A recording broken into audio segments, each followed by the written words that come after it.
foro número 91 en el que nos estamos conectando con ustedes nuevamente para compartir información actualizada sobre distintos temas de salud cognitiva. Y tiene el objetivo precisamente de fomentar la salud cognitiva en todas sus dimensiones. Nuestro objetivo focal es la prevención y para prevenir tenemos también que abordar tempranamente cualquier alteración que esté presente y para eso hace falta un buen diagnóstico y por supuesto una adecuada intervención de tratamiento.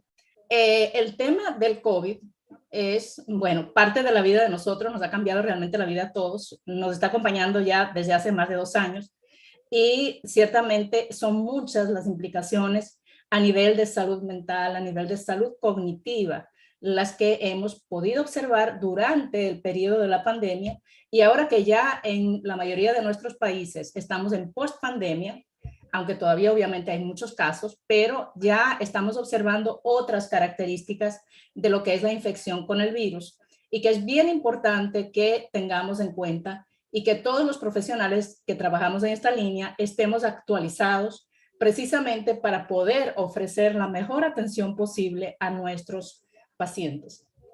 Es mucho lo que podemos hacer cuando podemos hacer una intervención a tiempo, una intervención que lleve a un diagnóstico efectivo y que por supuesto dé paso a lo que va a ser el tratamiento de cualquier complicación que pueda darse en este periodo que pueda estar atravesando el paciente.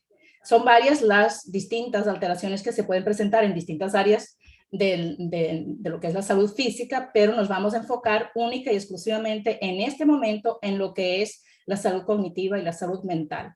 Y también me voy a centrar exclusivamente en este foro en la salud cognitiva asociada al COVID. Hay otras implicaciones de la pandemia que ya las estaremos hablando más adelante y las he hablado antes, lo pueden revisar en los foros anteriores y que trataremos en el curso, pero que en este momento solo voy a enfocar lo que tiene que ver directamente con el COVID. Entonces, bien, como dije, pues obviamente la salud se ha visto alterada, la dinámica familiar, la dinámica personal, la economía, absolutamente todo lo que tiene que ver con el quehacer humano se ha visto modificado durante estos 2, ya 3 años que vamos casi de pandemia. El COVID ha modificado no solamente lo que es el estilo de vida, sino que mucho de lo que tiene que ver con la parte de la salud cognitiva ha sido altamente afectado y estamos viendo estas consecuencias. En muchos casos, los pacientes van llevando sus déficits sin que necesariamente consulten y cuando consultan, en ocasiones no encuentran respuesta a sus inquietudes y por eso es necesario que nosotros veamos qué es lo que está ocurriendo. Entonces, bien, como dije, hay una cantidad de indicadores asociados a la pandemia que también van a impactar sobre salud cognitiva y que, por supuesto, cuando evaluamos tenemos que tomar en cuenta, pero que no necesariamente tienen que ver con la infección en sí misma. Aquí vamos a tener los pacientes que se han infectado y que tienen una cantidad de posibles secuelas y tenemos los pacientes que, aunque no se hayan infectado, también pueden tener algún tipo de alteración cognitiva y tenemos la combinación de ambos factores en muchos de los casos. Entonces, bien, ¿qué ocurre con el cerebro cuando está expuesto al COVID? Las personas que se han infectado han pasado por niveles distintos de gravedad. Tenemos los pacientes asintomáticos, tenemos los pacientes con síntomas leves, con síntomas moderados y con síntomas graves, y bueno, y los que lamentablemente, debido precisamente a la complejidad de los síntomas, han fallecido. Entonces, es bien importante que cada una de estas etapas puede dar paso a distintas complicaciones a nivel cognitivo. Y estas complicaciones las podemos ver durante la infección y podemos verlas después. Y no solamente inmediatamente después, sino que incluso pueden aparecer meses después, que es lo que se está viendo en la actualidad. Sin embargo, afortunadamente hay muchos pacientes que no van a presentar ningún tipo de alteración a nivel cognitivo. Es bien importante tener esto en cuenta porque en ocasiones las personas se alarman porque piensan que toda esta sintomatología la van a presentar en algún momento y no necesariamente es así. Hay casos de muchas personas que incluso han llegado a síntomas moderados. Los graves generalmente presentan alguna alteración, pero algunos que han pasado de leve a moderado y que no necesariamente van a presentar alteraciones. Pero es bastante frecuente que ocurran y por eso tenemos que tomarlo en cuenta y saber qué hacer con esto. El motivo más importante de saber lo que ocurre es precisamente poder encontrarle salida. De nada sirve que tengamos el mejor de los diagnósticos y podamos tener muy clara la situación de lo que está ocurriendo, si luego no tenemos nada que hacer con eso o no sabemos qué hacer con eso. El objetivo focal es identificar los síntomas, hacer un buen diagnóstico y una buena intervención. Entonces, ya cuando vamos a la sintomatología cognitiva, están ya descrito, porque hay muchísimas publicaciones, o sea, a nivel científico se ha venido desarrollando un volumen bastante importante de evaluación en todo lo que tiene que ver con el COVID, y en particular en la parte de la salud cognitiva es bastante la cantidad de publicaciones que se están generando con distintos aspectos de lo que es las consecuencias a nivel cerebral del COVID. Y dentro de estos estudios hay variaciones en cuanto a los porcentajes que se atribuyen a factores cognitivos, porque dependen de muchas variables que ya vamos a estar viendo. Se habla de que un 36% de las personas que padecen COVID presentan problemas neurológicos que pueden incluir síntomas neuropsiquiátricos y cognitivos. 36%, que en el área de la salud sabemos que es un porcentaje bastante alto. Cuando hablamos de 36%, es realmente un porcentaje bastante elevado, porque estamos hablando que de cada 100 personas, 36 presentan algún tipo de alteración en la esfera cognitiva o neuropsiquiátrica. Entonces, bien, los que son más vulnerables, como siempre ha sido durante todo este trayecto, es la población de edad avanzada, pero no son los únicos. Pacientes jóvenes también pueden presentar alteraciones cognitivas y lo estamos viendo con bastante frecuencia. Inclusive con la variante Omicron se ha observado mucho alteraciones en pacientes jóvenes que de alguna manera están interfiriendo con su vida laboral, con su vida, vida académica, con lo que sea que estén realizando. Entonces es bien importante que no tomemos la variable edad como uno de los principales y únicos valores a tomar en cuenta. Hay otros reportes que hablan de que 8 de cada 10 pacientes, que estamos hablando de un 80% de pacientes con COVID, van a presentar al menos un síntoma persistente desde los 14 días hasta las 16 semanas, que es lo que evaluaba este estudio. Y cuando hablan de síntomas, no se refiere solo a los cognitivos. Puede hablar de la parte respiratoria, de algún síntoma cardíaco, de algún síntoma asociado a cualquier otra área del organismo. Y están hablando, este porcentaje se refiere a esto, no solo a la salud cognitiva.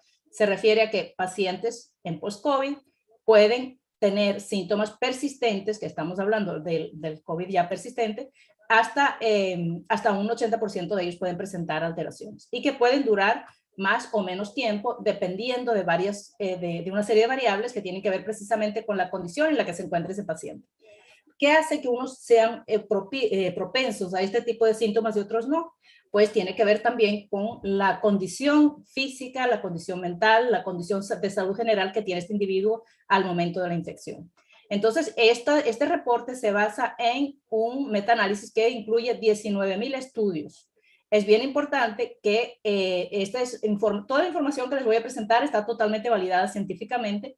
Y es interesante que no estamos hablando de una muestra pequeña, estamos hablando de muestras bastante grandes de pacientes, de un reporte de estudios bastante importante que ha dado este tipo de resultados. Dentro de los síntomas que quizás nos competen más, que más se han reportado, está la astenia, está la fatiga, ese cansancio, esa falta de energía, esa digamos que poca capacidad de realizar actividades simplemente porque no sienten la fuerza para realizarlas. Dificultad respiratoria, dolores musculares, dificultades de concentración y alteraciones del sueño, que serían las que tienen más que ver con esta parte que les estamos presentando.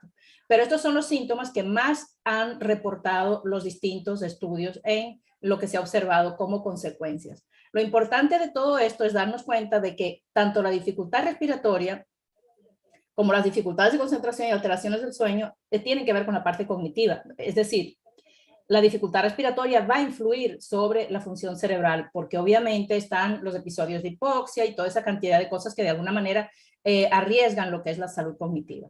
Entonces, ¿qué es lo que produce este tipo de compromisos a nivel cognitivo? Hay varias situaciones que están descritas. Dentro de esto hablamos de que el SARS-CoV-2 puede dañar las células endoteliales y provocar la inflamación del cerebro. Gran parte de la sintomatología cognitiva tiene que ver con inflamación cerebral. el cerebro se inflama y, por supuesto, produce toda una serie de alteraciones que son reportadas durante la infección, y a medida que se va desinflamando, y esto no es inmediatamente después que se den los síntomas del virus, esto lleva su tiempo, obviamente se van a seguir observando los síntomas asociados a la inflamación. Sin embargo, lo que se ha observado es que incluso una vez que ha cedido la inflamación, algunos de estos síntomas persisten, por lo que se está considerando que probablemente hay algo que va más allá, que tiene que ver precisamente con la migración del virus, con la ubicación del virus en algunas áreas y con otros factores que están produciendo esta sintomatología. Incluso leí hace ratito, ¿no?, un estudio que se acaba de publicar también, de que está hablando de que algunos de estos síntomas probablemente no tengan que ver directamente con el virus, sino con la respuesta inmune del individuo ante el virus, lo cual sería bien interesante porque de alguna forma tiene que ver con otras variables, pero que obviamente el virus es el desencadenante, porque la respuesta inmune se activa en función de la presencia del virus. Y aunque no sea el virus el responsable directo de esta sintomatología, obviamente es el que ha dado paso a que esto esté ocurriendo. Total, que es bien importante que tengamos esto en cuenta, ¿no? Haber pasado por el coronavirus se debe contemplar en adelante como un antecedente a evaluar en cualquier paciente que consulte por cualquier situación de tipo neurológica, y también en los casos de psiquiatría, de psicología. Todos los pacientes que acuden por cualquier condición, aunque no necesariamente esté asociada directamente a situaciones que tengan que ver con la pandemia o con el virus, deben ser interrogados en relación a cómo ocurrió su proceso durante esta pandemia. ¿Se infectó? ¿No se infectó? De haberse infectado, ¿fue asintomático, leve, moderado o grave? Y de no haber sido así, ¿cómo pasó el proceso de la pandemia? Porque se han visto muchísimos casos de depresión, de ansiedad y cantidades de otras condiciones asociadas a lo que ha sido el confinamiento, y esto tiene un impacto sobre la salud cognitiva y sobre la salud mental. Total, que tenemos que evaluar este antecedente porque es un antecedente de peso para poder considerar qué probabilidad habría de que la sintomatología que presente el paciente pueda eventualmente tener algún tipo de antecedente por esta línea. Entonces, tenemos, por supuesto, dentro de esta evaluación que se hace del paciente, que considerar distintas etapas. Vamos a tener los síntomas que son de la etapa aguda, cuando el paciente está infectado, cuando el paciente está hospitalizado, si fuera el caso, y vamos a tener lo que son los síntomas que son propios de la etapa post-COVID, que es la que de alguna manera estoy trabajando ahorita, ¿no? Entonces, dentro de la etapa post-COVID, bueno, vamos a ver primero, en la aguda vamos a ver confusión, alteración de conciencia, que serían los síntomas más complejos a nivel cognitivo que podríamos observar. Y luego en la parte prolongada, en lo que es el post-COVID, el síndrome disejecutivo o niebla mental es el que está descrito con mayor frecuencia. La niebla mental realmente ha sido uno de los síntomas ampliamente reportados y que en algunos casos ha revertido de manera espontánea y en otros casos se ha mantenido por meses, por muchos meses, inclusive más de un año, y que todavía el paciente persiste con este tipo de sintomatología, y que muchas veces puede ser bastante limitante y bastante molesto en cuanto hasta incapacitante en algunos casos para poder reincorporarse a su vida cotidiana, a su vida laboral. Entonces tenemos también la anosmia, que tiene que ver con, la anosmia tiene que ver con la parte del olfato, por supuesto, la incapacidad de percibir los olores, que muchas veces está asociada precisamente a síntomas más complejos a nivel cognitivo. Hay pacientes que la anosmia se presenta de manera prolongada en el tiempo, que no recuperan la capacidad del olfato, y esto también tiene su correlato con la parte cognitiva. Cuanto más se prolonga, generalmente se asocia también a alteraciones cognitivas más persistentes, ¿no? Entonces vamos a tener déficit cognitivo y de atención, el brain fog, que ya lo nombré, ansiedad de nueva aparición, que no estaba previa, que no era un paciente con antecedentes de ansiedad, depresión, hasta psicosis. Hemos visto casos de ideas delirantes, de distintos cuadros de tipo psicótico, convulsiones incluso se ha observado comportamiento suicida en algunos casos. Todo eso está descrito, ¿no? Los síntomas neuropsiquiátricos post-COVID se han observado en un rango entre 20 y 70%, que depende de múltiples variables asociadas precisamente a la condición previa del paciente, que se ve en adultos jóvenes también, no es exclusivo de adultos mayores. Lo vamos a ver en pacientes jóvenes, pacientes de edad media, se ve con mucha frecuencia y puede durar meses, incluso después de que desaparecen los síntomas respiratorios del COVID. Toda la sintomatología del COVID en sí mismo desaparece y estos síntomas persisten en el tiempo. Y es bastante limitante realmente para que el paciente pueda desenvolverse de manera apropiada dentro de su contexto y recuperar lo que es la vida cotidiana, la normalidad del día a día. En cuanto a la incidencia, también, que ya la he nombrado antes, pero hay otros estudios reportados realmente bastante reciente, esto es de este mes, 20 al 90% de los pacientes que han sufrido COVID presentan síntomas semanas o meses después del diagnóstico de la infección. Es interesante porque algunos pacientes no presentan los síntomas de manera inmediata, sino que los síntomas surgen después. A las semanas incluso el paciente empieza a presentar sintomatología cognitiva asociada precisamente al proceso de COVID, y es bien importante por eso que nosotros demos seguimiento al paciente. No es que sobre todo en los casos graves, el paciente no puede salir de alta y ya. Tiene que tener, por supuesto, la rehabilitación que al principio se inicia, que es la respiratoria, la rehabilitación más de tipo físico, pero la rehabilitación a nivel cognitivo y el seguimiento cognitivo debe ser parte en todos los centros de atención de este tipo de pacientes. Hay muchos centros que lo incluyen. Aquí en Estados Unidos tenemos casi todos los centros incluyen este aspecto, pero hay muchos lugares donde no es así y es bien importante darle seguimiento al paciente, sobre todo cuando pasa por síntomas graves. Pero no solo ellos, sino también los pacientes que pasan por síntomas moderados e incluso leves. Incluso en casos asintomáticos se ha observado que también pueden desarrollar alteración cognitiva y es importante tenerlo en cuenta. Y cuando el paciente lo reporta, no digamos que disminuir el impacto, o sea, tratar de minimizar la importancia del síntoma, sino por el contrario, evaluar en profundidad y ver qué podemos hacer para que realmente el paciente pueda mejorar su condición. En Italia hay un reporte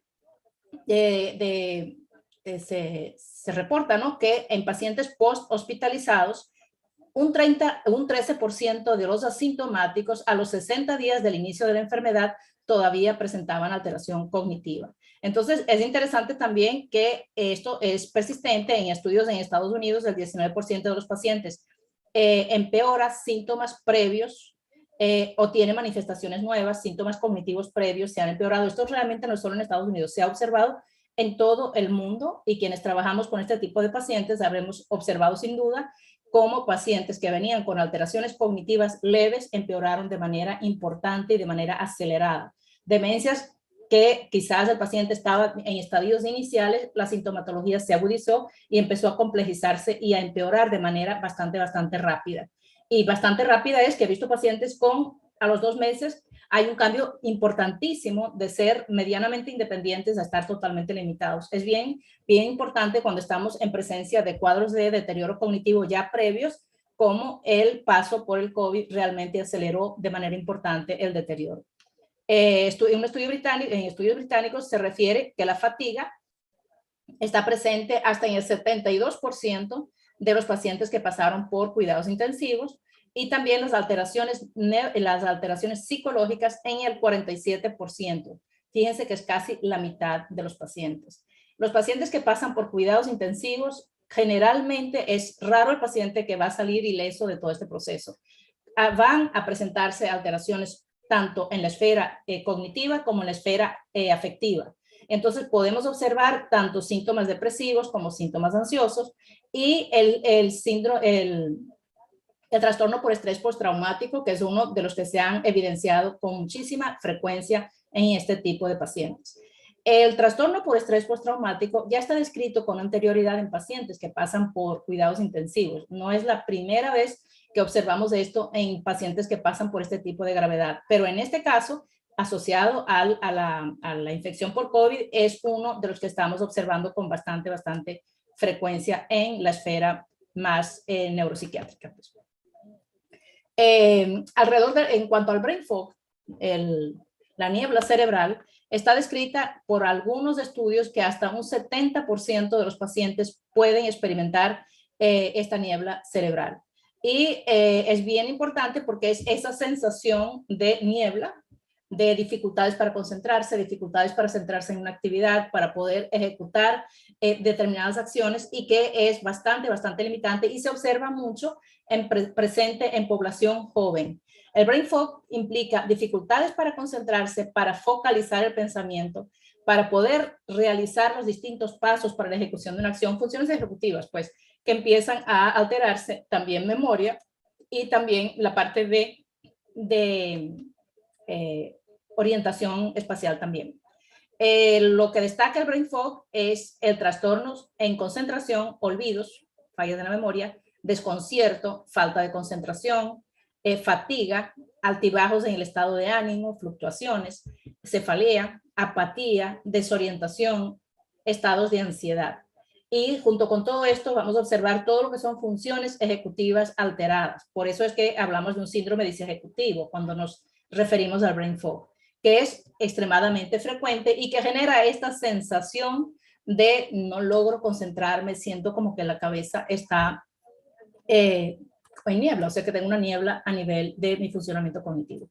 Entonces, bien, este otro estudio reporta que alrededor de esto es en relación a las fallas cognitivas en los meses posteriores a la alta hospitalaria, pacientes que pasan por hospitalización. 42% reportan deficiencia en velocidad de procesamiento, el paciente está más lento, con más dificultades para la ejecución de tareas. 26% falla en memoria retardada, 21% déficit en velocidad de procesamiento y memoria verbal en las dos variables. Y esto es indicadores bien importantes de que algo está pasando precisamente y que interfiere con el funcionamiento del individuo. Las fallas cognitivas se pueden encontrar con frecuencia en pacientes con COVID, incluso 5 meses después de la alta hospitalaria, reporta este estudio. Hay otros estudios que hablan incluso de meses más tarde. Estamos hablando, hay estudios de 8, de 9 meses que están reportando este tipo de dificultad. Hay estudios también que están reportando dificultades incluso más graves a nivel neurológico que pueden poner al paciente en riesgo hasta de ACV hasta los 6 meses posteriores a los síntomas de la infección. Todo eso necesitamos seguirlo. El aumento de la fatiga, los déficits de concentración y memoria, la falla general en la velocidad cognitiva meses después de la alta hospitalaria puede interferir, por supuesto, con el trabajo, los estudios, las actividades que cualquier individuo puede estar realizando, ya que esto afecta también a la población joven, no solamente adultos mayores. A nivel de adultos mayores, las repercusiones que se han observado a largo plazo pueden incluir un mayor riesgo de padecer la enfermedad de Alzheimer u otro tipo de demencias. Como dije antes, acelera la sintomatología de manera importante. Pacientes que previamente no tenían indicadores de fallas cognitivas se han observado que empiezan a presentar alteraciones post-COVID y empieza el desarrollo de la enfermedad. Es importante tener en cuenta que en caso del Alzheimer, no es que el COVID produce el Alzheimer, porque ya el Alzheimer es una enfermedad que lleva un rango aproximado de 20 años de deterioro de lo que es la estructura cerebral sin que dé síntomas, y esto es como la gotica que rebosa el vaso y termina activando la sintomatología clínica. Entonces es bien importante darnos cuenta de que es un punto clave que tenemos que evaluar, sobre todo en el caso de adultos mayores que están en riesgo de poder desarrollar cualquier cuadro demencial, y nosotros, por supuesto, contribuir con lo que es la intervención de prevención, de neuroprotección, para ayudar a esta persona a tener una evolución mucho más favorable. Las personas con infección por COVID son más propensas a desarrollar depresiones crónicas, ansiedad y también otras patologías mentales. Entre estas, como dije antes, el trastorno por estrés postraumático, que es bien importante. Los trastornos del sueño, que no los coloqué allí, son bastante frecuentes también, y hay que tomar en cuenta que los problemas de sueño son un factor de riesgo para deterioro cognitivo. Por eso, si tenemos las fallas de sueño, tenemos que intervenir, tenemos que corregirla, precisamente para ir protegiendo dentro de lo posible este cerebro y lograr una mejor respuesta a lo largo del tiempo. Hace falta las evaluaciones especializadas, son claves, tanto presenciales como online, lo que sea que esté disponible, pero evaluar a tiempo cada una de estas personas que están presentando cualquiera de estos indicadores que nombré con anterioridad. Es importante evaluar factores de riesgo. No todos, como dije, van a desarrollar estas alteraciones. Sin embargo, si conocemos cuáles son aquellos que tienen mayor riesgo de poder desarrollar la patología, por supuesto, podemos hacer una buena intervención y podemos prevenir muchas de las complicaciones que podrían darse. ¿Cuáles serían estos factores? Los indicadores de obesidad, de diabetes, de hipertensión, de trastornos cognitivos previos, pacientes con consumo de sustancias, pacientes con cualquier tipo de cuadro neurológico previo, con cualquier patología psiquiátrica previa, son de riesgo para desarrollar alteraciones cognitivas. Pacientes que han pasado, por supuesto, por síntomas más graves, todavía tienen más riesgo. Entonces, todo esto lo vamos viendo y cuando el paciente tiene varios de estos indicadores, no tenemos que esperar a ver qué va a pasar, sino que ya sabemos que es de riesgo, vamos a intervenir precozmente y por lo tanto podemos dar una mejor atención y lograr una mejor evolución para esta persona. Entonces, dentro de las recomendaciones, se debe evaluar los déficits de manera generalizada en todos los pacientes infectados, incluso cuando sus síntomas hayan sido leves y de esta manera poder identificar a aquellos que puedan necesitar atención inmediata. El seguimiento a largo plazo es fundamental también para desarrollar estrategias de rehabilitación neuropsicológica y poder reducir el impacto funcional de estas alteraciones que pudiera presentar el paciente. Intervenciones a tiempo van a generar resultados mucho más favorables para estos pacientes. Habrán casos en que la sintomatología puede revertir, otros no sabemos todavía si van a revertir, pero por lo menos siendo atendidos apropiadamente, obviamente van a evolucionar de una manera distinta. Hay que estudiar el impacto sobre los aspectos emocionales y seguir la evolución de todos los trastornos psicopatológicos que pudieran estar presentes. La parte emocional es importantísima porque cuando el paciente se observa con cualquiera de estas alteraciones, se deprime, se empieza a generar una cantidad de síntomas ansiosos que complejizan aún más el cuadro y por supuesto van a complicar más la situación del paciente. Necesitamos hacer una intervención que incluya los distintos aspectos asociados tanto a lo cognitivo como a la salud mental de este individuo para precisamente poder ofrecerle una mejor respuesta. La prevención es la clave y dentro de la prevención está también lo que es la intervención temprana, la intervención precoz. Obviamente, cuando ya el paciente tiene los síntomas, nosotros vamos a intervenir. Siempre podemos prevenir. Está el tipo de prevención primaria, secundaria, terciaria. Hay muchas fases de la prevención y cuando se interviene a tiempo, obviamente vamos a poder brindar una mejor ayuda y una mejor atención a esta persona. Total que con esto voy parando la presentación y vamos con las preguntas que ustedes puedan tener para poder abordar los distintos aspectos sobre este tema. A ver si tiene alguna inquietud sobre este tema. Sí me parece muy importante que nosotros no descuidemos lo que es el reporte del paciente.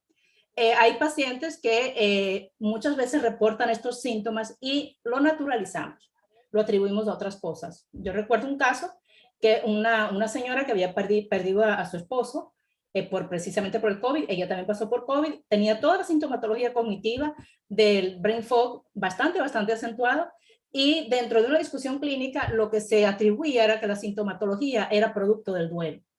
El duelo estaba presente indiscutiblemente, pero es que nosotros tenemos que ir más allá del simple síntoma. Nosotros tenemos que contextualizar, pero también tenemos que ir más allá y ver qué otras cosas pudieran estar presentes para poder ofrecer precisamente una buena atención a nuestros pacientes. Así que bien, ahora vamos con las preguntas. ¿Cuál es el tipo de memoria más afectada por el COVID? La memoria reciente, ¿ok? Es la que hemos visto con mayor afectación. Y obviamente si se compromete la memoria reciente, todas las demás memorias terminan alteradas, ¿ok? Entonces es importante que tengamos en cuenta porque obviamente si tú no logras registrar, a nivel de codificación se está viendo bastante alteración, si no registras la información después, obviamente vas a tener dificultades. Muy bien. A ver, vamos con las preguntas por aquí. ¿Podemos acceder a la información? Pues no entiendo la pregunta, pero aquí está la información. Está disponible, ¿ok? Si te refieres a artículos, pues ahorita no los puedo colocar aquí, pero toda esta información ustedes la pueden conseguir directamente en internet, pueden revisar incluso en los enlaces que coloqué allí y sí se puede compartir más información. En los demás foros tenemos cantidad de información también sobre este tema, ¿no? En adolescentes, ¿qué pasa?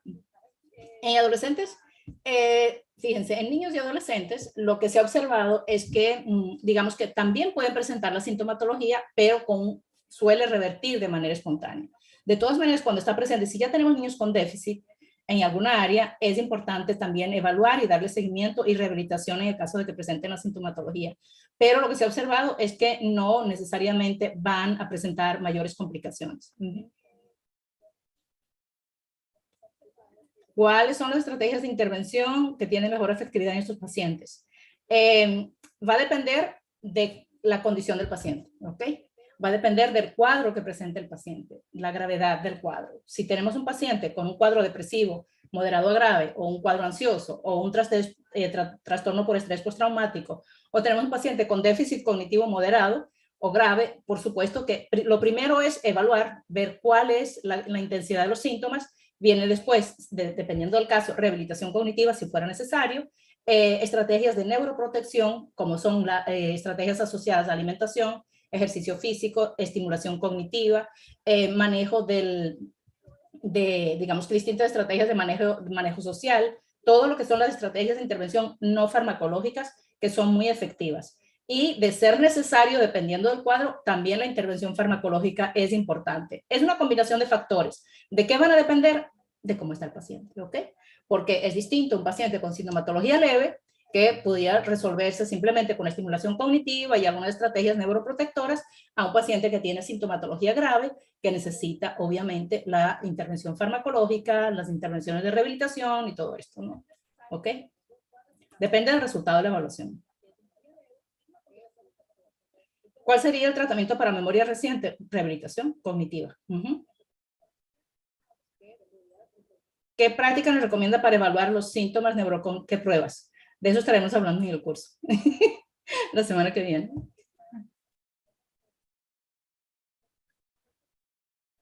Ok. A ver.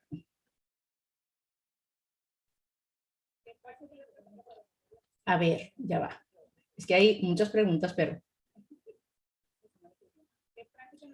Una persona que perdió familiares también se ve afectada de manera cognitiva. Pues es que depende, o sea, todo es relativo, o sea, una persona que pierde a alguien querido o que tiene una pérdida importante entra en duelo. Ahora, es normal el duelo no es ninguna patología, es normal que la persona durante el duelo esté triste, se deprima y obviamente se desconecta mucho del entorno, eso es normal, ¿ok? No vamos a patologizar todo, o sea, es normal que una persona atraviese su proceso de duelo y esto tiene un periodo de tiempo. Cuando hablamos de que un duelo es patológico? Después de los 2 años, ¿ok? Pero lo normal es que la persona tenga este tipo de reacción y no estamos hablando de que tiene un trastorno depresivo ni mucho menos, es parte de su proceso de duelo.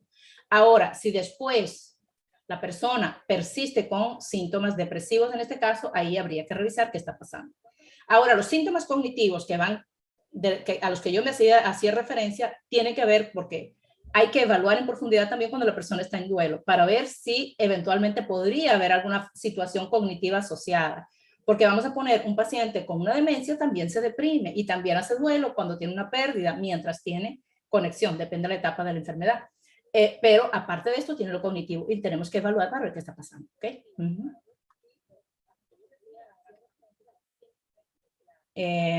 A ver.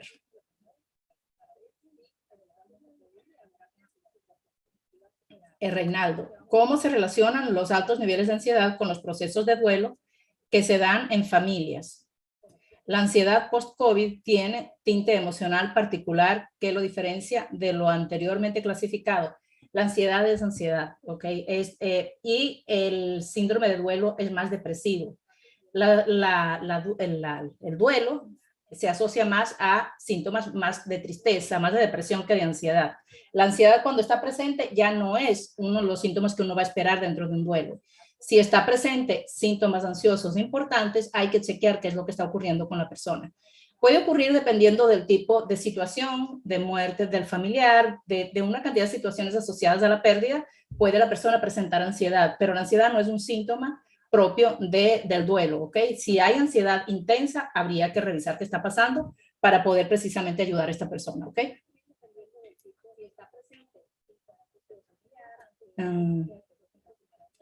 Lisette, gracias.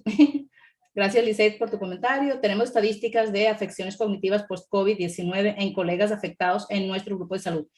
Ese es otro punto, ¿ok? En el caso del personal de la salud, quienes estuvieron en la primera línea, bueno, todos vimos lo que fue la primera línea de atención a los pacientes post-COVID. Si bien era complicada la situación del paciente, la de los especialistas realmente también fue bastante compleja. El estar expuesto a todo lo que significó estar en el frente, en la primera línea del COVID fue extremadamente intenso y muchos profesionales también están ahorita en estrés postraumático y desarrollaron síntomas depresivos, ansiedad, y realmente pasaron una cantidad de sintomatología de síntomas afectivos que son bien importantes. En este caso, quienes atravesaron este proceso tan intenso por todo lo que ocurrió y en este momento todavía presentan, porque los hay, sintomatología, es importante que sean atendidos y que tengan seguimiento. ¿Qué es lo que más se está viendo en este tipo de pacientes? Pues el trastorno por estrés postraumático, ¿ok? Que es uno de los más frecuentes. Y hay otros, por supuesto, y también vemos muchos con alteraciones cognitivas también que pueden ser producto precisamente de todo lo que se vivió por el estrés intenso que se vivió. ¿Qué pasa con el estrés? El estrés genera toda esa respuesta a nivel de cortisol, el incremento del cortisol, de manera tan intensa que puede afectar distintas áreas cerebrales.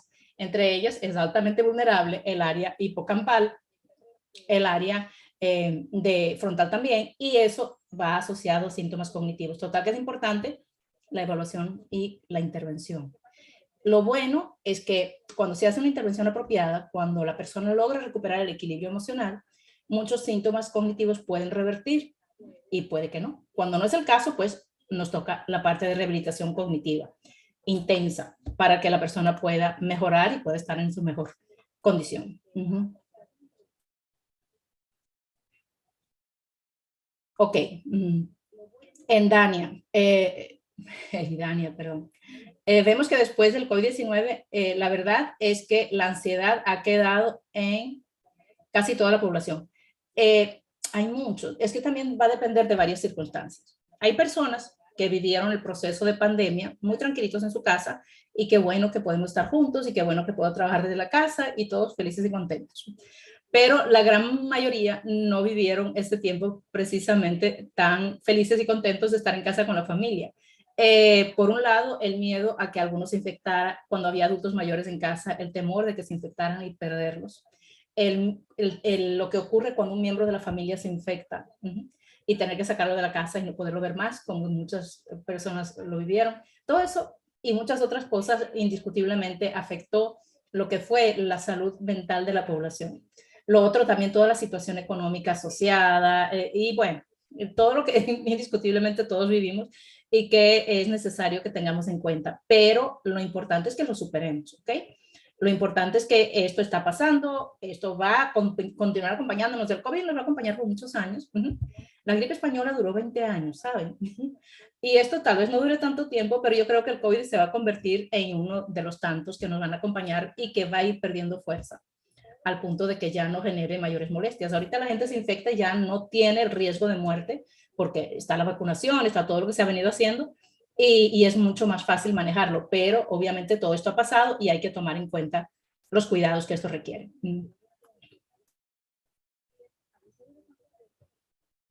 A ver, a ver, a ver.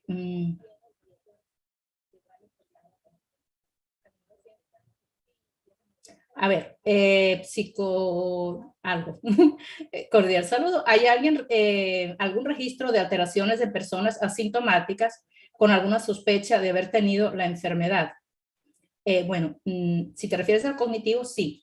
Hay un estudio que se realizó en el Reino Unido, en Inglaterra, específicamente, en Londres, donde se hizo un seguimiento a cerca de 83,000 sujetos, 83,000 y algo, que todavía están estudiándolos, ¿no? Es decir, es un estudio que se ha ido llevando por etapas.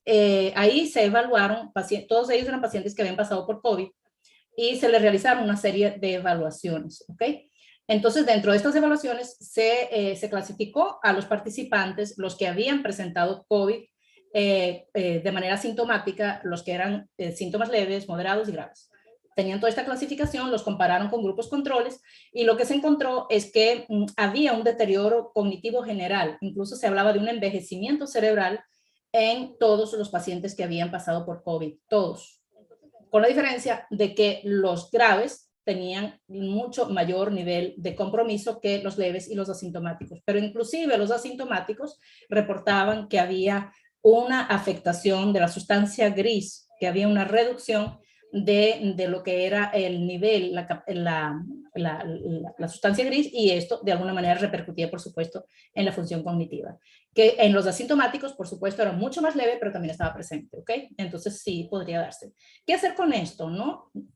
Porque suena así como que qué horrible, ¿no? Yo tuve COVID y oh Dios, yo no lo tuve, ¿no? Pero si quienes han presentado por COVID, pasado por COVID, empieza como aquella alarma. Esto suena así como que fin de mundo, ¿no?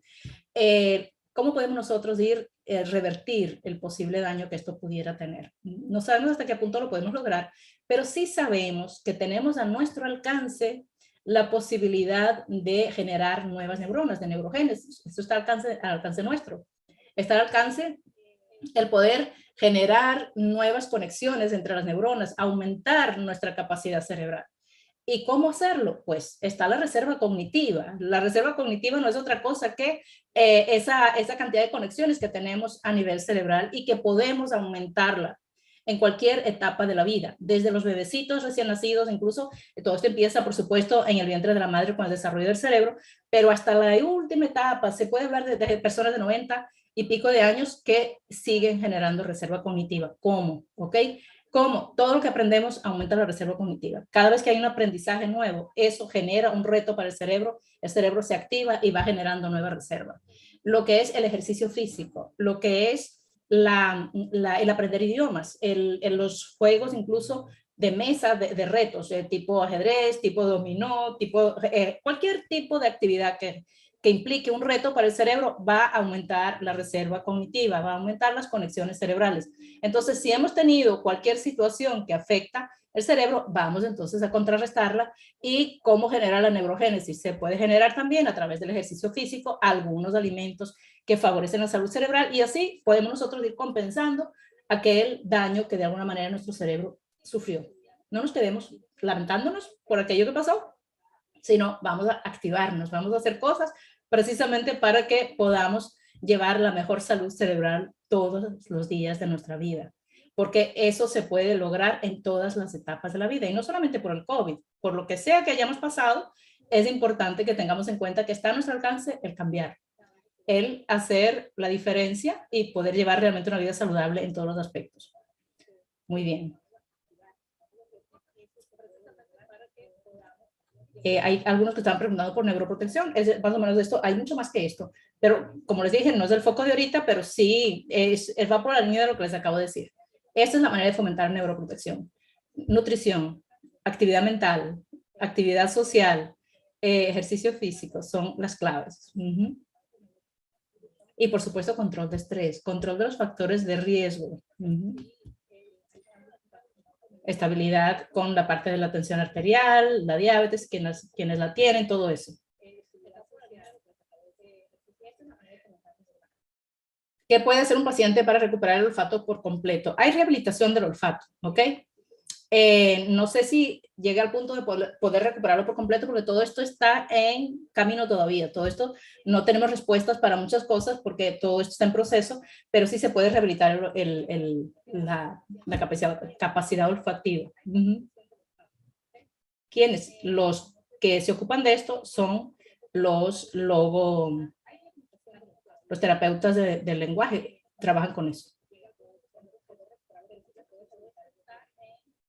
A ver.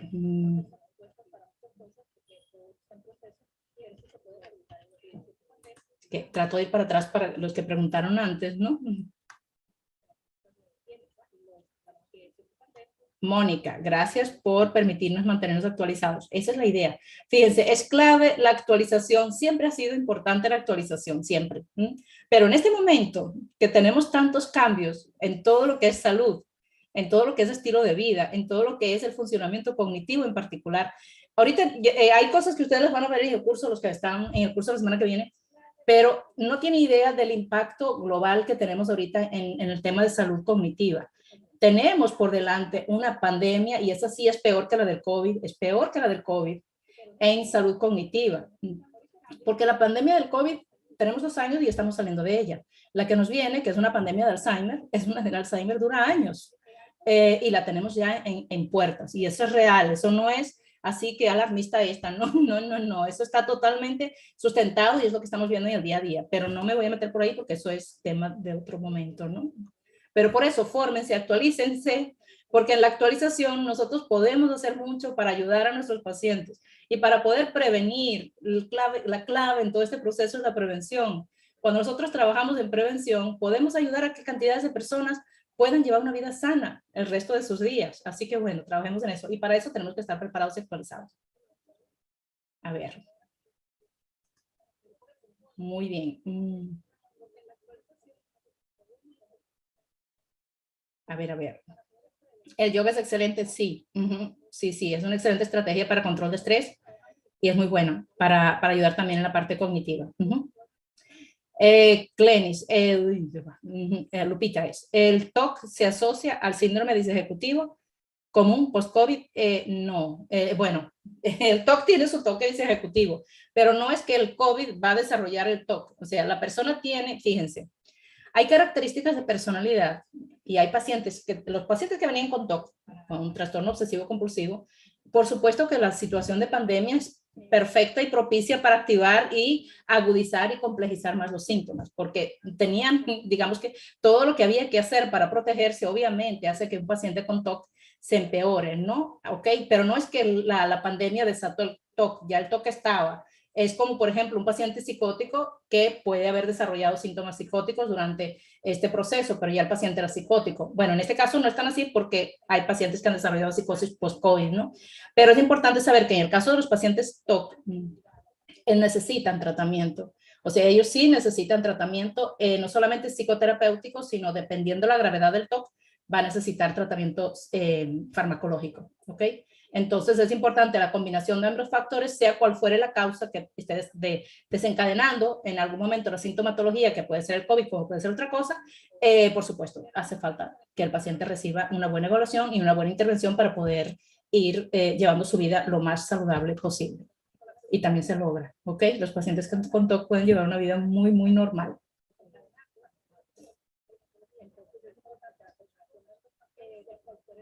A ver.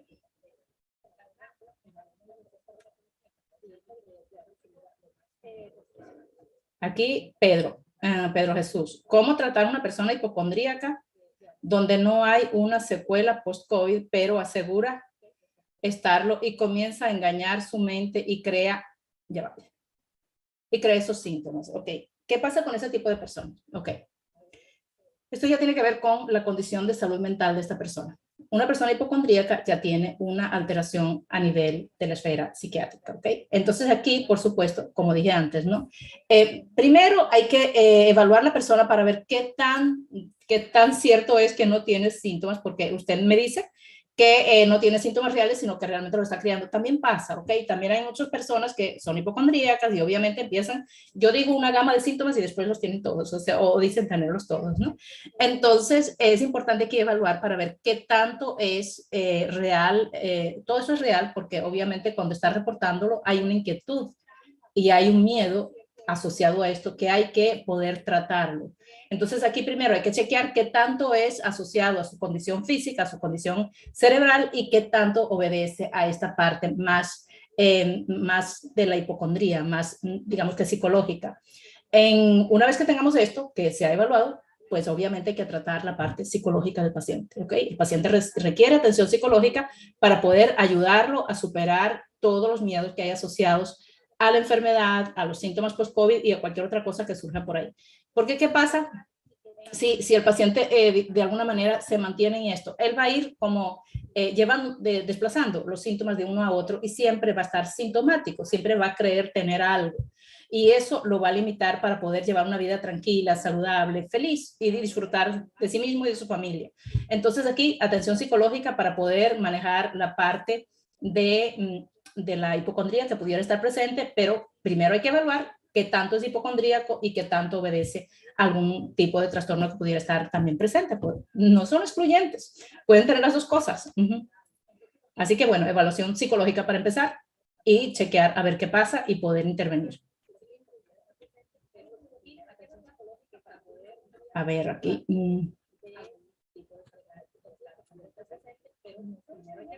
A ver, Luz, Estrella. Puede ser que la ansiedad post-COVID, los síntomas no estén dentro de la clasificación o que no se logre identificar la causa en el paciente. Claro, es decir, que cuando dices que no está en la clasificación, me imagino que te refieres a los manuales. Pues si no está dentro de los manuales, pues es difícil que haya una ansiedad porque los manuales realmente de diagnóstico realmente logran describir toda la sintomatología. Pero bien, lo primero es llegar a un diagnóstico de qué tan intensa es la ansiedad del paciente. Hay varias escalas que podemos utilizar y está la evaluación clínica, que es la clave. Según una buena evaluación clínica, va a permitir tener la información de cuáles son los indicadores de ansiedad que tiene este paciente. Y luego también se puede utilizar las escalas. Hay varias escalas que podemos utilizar de ansiedad y que van a permitir, que también las vamos a trabajar en el curso, y que van a permitir llegar a un diagnóstico claro. Y ahí, por supuesto, dependiendo de la intensidad del paciente y de la intensidad de los síntomas, también lleva dos vertientes de tratamiento. Una sería, si son síntomas graves, va a necesitar tratamiento farmacológico. Entonces, pero no solo tratamiento farmacológico. El paciente ansioso o el paciente depresivo va a mejorar no solo con el tratamiento farmacológico, sino lo que se ha observado y lo que está descrito y lo que hemos visto en la clínica es que la combinación de la farmacología con la psicoterapia ayuda al paciente a estabilizarse y a mejorar mucho más rápido. Entonces, si tiene síntomas graves, va a necesitar tratamiento farmacológico combinado con psicoterapia. La que mejor resultado ha mostrado en este tipo de pacientes es la terapia cognitivo-conductual. Entonces se combinan ambos elementos y el paciente sale, ¿ok? Mucho más rápido. Identificar la causa puede ser múltiple, puede estar asociado a lo que él haya atravesado durante la pandemia, a que se haya infectado, por ejemplo, un paciente que pasó por terapia intensiva, la ansiedad que se genera y que queda incluso instaurada por mucho tiempo, es muy, muy intensa porque hay un miedo a morir, el ambiente de terapia realmente es aterrador, los monitores, los médicos y el equipo de salud, todos forrados, o sea, realmente da muchísimo miedo. Y obviamente esto persiste. Y también hay que chequear si hay un estrés postraumático, todo eso hay que revisarlo. Si los síntomas no son tan graves y son más leves, puede únicamente con psicoterapia poder revertir la sintomatología. ¿Ok? Y a medida que se va trabajando en el proceso terapéutico, también se van identificando las causas.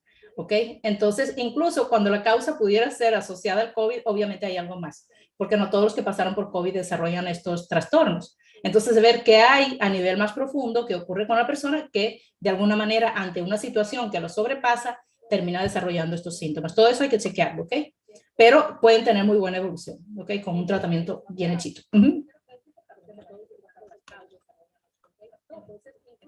A ver. Ya estamos casi llegando al final, chicos. Jairo, ¿cómo podemos identificar que es COVID, que COVID es el determinante de los casos de depresión y ansiedad? Pues es que realmente no lo podemos atribuir al COVID, lo atribuimos más bien a, fíjense, a las circunstancias que el paciente vivió durante la infección. Lo que decía antes con la ansiedad se vale también para la depresión.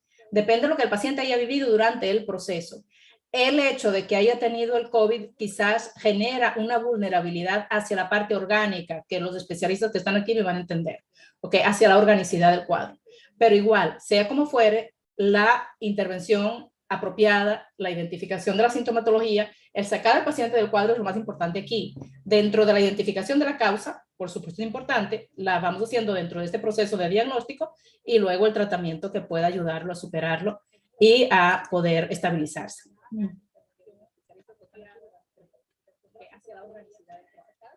María del Pilar, ¿cuáles son las patologías más comunes posteo? Me imagino que, post-COVID, está bien. Las psicopatologías más comunes. A nivel de psicopatología, pues ya lo dije varias veces, la depresión, la ansiedad, el trastorno por estrés postraumático son los más comunes. ¿Ok? También podemos ver psicosis. Durante la infección en pacientes graves podemos ver también delirium, no delirio, sino delirium. También se ha visto pero con muchísima menos frecuencia cuadros psicóticos, como dije, cuadros de ideas delirantes, pero lo más frecuente, ansiedad, depresión y trastorno por estrés postraumático.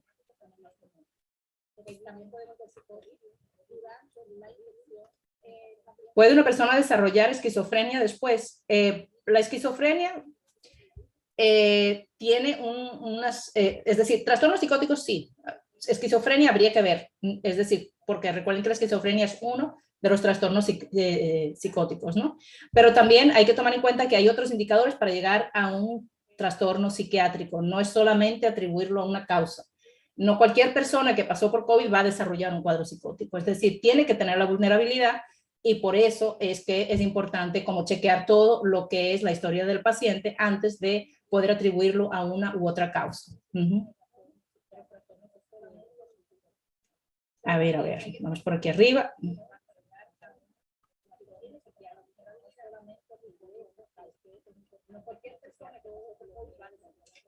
A ver, Argelia.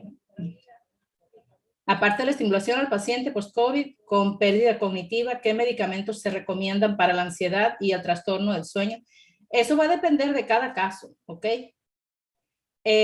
A ver, de trastorno del sueño para complementar la evolución rápida de los síntomas. Eso depende de cada caso. Eso no hay una receta universal. Depende si el paciente tiene trastornos de sueño, si tiene trastornos de sueño y depresión, si tiene solamente una cosa. Es casos individuales y debe ser evaluado por el especialista primero. Entonces, una vez que se hace la evaluación, entonces se le indicará el tratamiento que corresponde para que pueda realmente tener la mmejor respuesta. Pero tiene que ser evaluado. En el caso de los trastornos de sueño, que han sido muy frecuentes durante la pandemia, el insomnio particularmente, porque hay varios, ¿no? Pero en el caso del insomnio, muchas veces no requiere tratamiento farmacológico, responde muy bien a las medidas de higiene del sueño. Una buena intervención va a ayudar al paciente a salir de este cuadro de manera efectiva. Otra cosa que se ha visto durante este proceso es el abuso de las benzodiazepinas, ¿ok? Que es uno de los medicamentos que se utilizan para dormir o para la ansiedad. Y durante la pandemia se ha llegado a un abuso importante, a consumos, digamos que muy frecuentes, y eso es uno de los aspectos que tenemos que tomar en cuenta porque el consumo de benzodiazepinas y otros medicamentos psiquiátricos puede tener efectos en la función cognitiva cuando se consumen a largo plazo. Y tenemos pacientes consumiendo a largo plazo durante la pandemia benzodiazepinas. Total que por eso digo que es muy importante la individualización del tratamiento. Hay que chequear qué tiene el paciente y colocarle el tratamiento efectivo para este paciente, que no siempre es farmacológico, y cuando hace falta que sea farmacológico, en las dosis adecuadas para esta persona. Muy bien.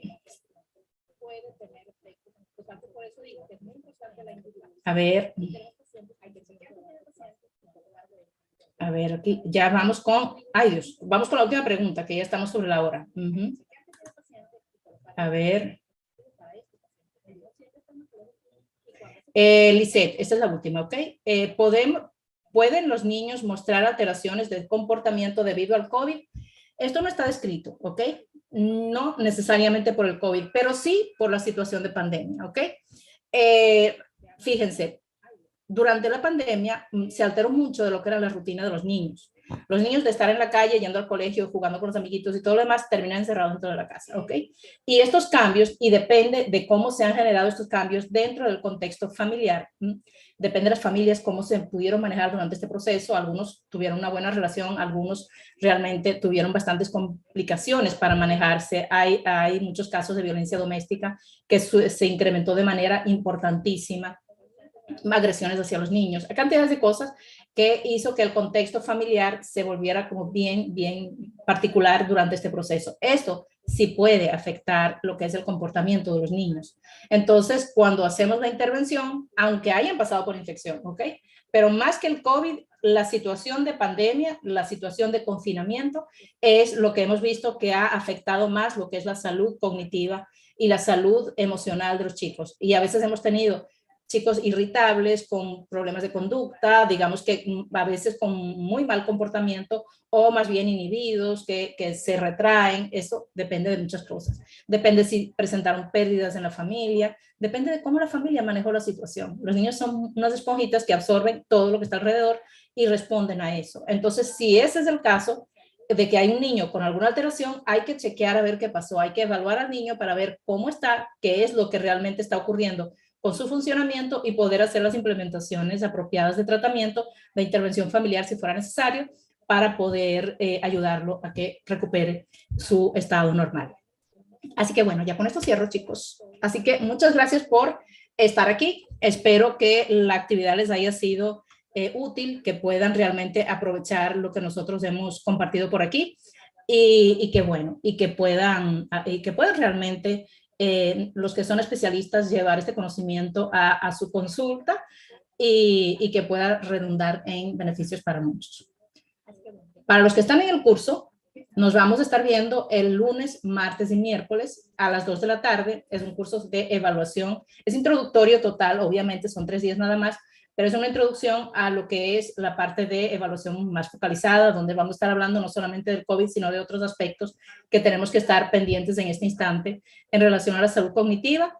Y bueno, espero verlos entonces el próximo lunes a la misma hora en el mismo canal y les estaremos enviando la información. Los que no estén inscritos y quieran hacerlo, debajo del video van a tener la posibilidad de registrarse y recuerden que van a recibir la información en su correo y podrán también unirse a los grupos al grupo de WhatsApp para poder recibir la información.